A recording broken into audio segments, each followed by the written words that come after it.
Hello guys, welcome to another video in which we will be discussing about how to add Qantas Frequent Flyer Card.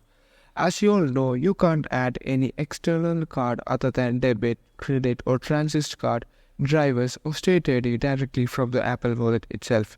But don't worry, in this video we'll help you find a solution for it. Just follow these easy steps. Step 1. Go to App Store and search for Store Card. Install the app. After installing, open the app. You'll be able to see the most frequently used cards by the users on the home page. Click on the Add button on the top right corner and search for Qantas. Click on it.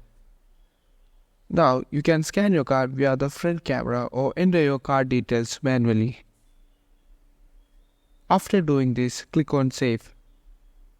Once you have saved it, your card will be automatically added to the Apple Wallet.